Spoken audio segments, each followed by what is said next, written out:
Good day mga boss, meron tayong Evo 3 bumper. Yan.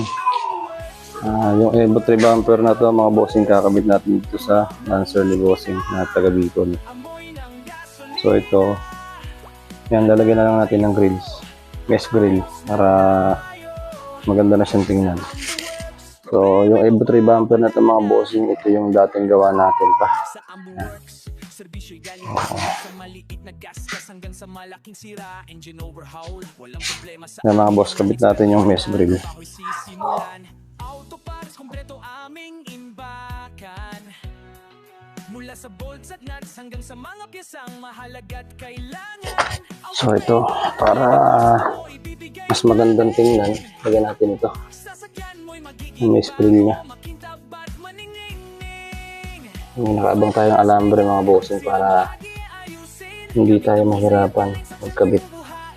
Saka mas madali lang din tanggalin ko saka sakaling kapipinturahan ni boss yung bumper niya. Madali lang nang tatanggalin to. So, ayan. Babalukutin lang yung alambre. Okay na, matatanggal na yan. Madali na lang din ikabit yan kung sakaling alisin niya. Ayan. Dito. Sa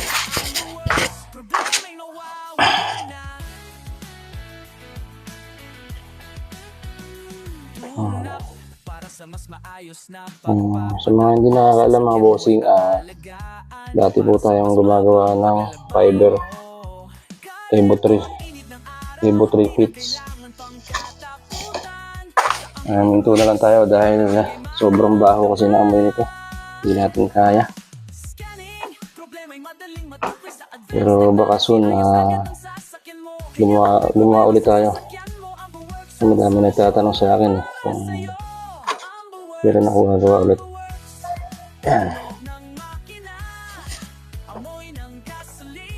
So ayan, ikabit na natin yung mesh grill mga boss. Yan o, yung mesh grill na. Natin sa harapan kung ano yung itsura niya. Tingnan natin. Yan, malinis yan boss. Yan, ganyan tayo kalinis kumuha. Ayan o, walang sabit-sabit na masilya. Yan, malinis yan.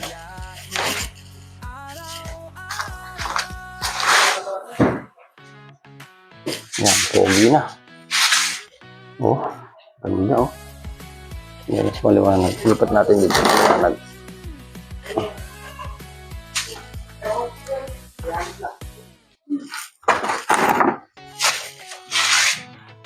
Yan na mga boss, Evo 3 bumper, solid.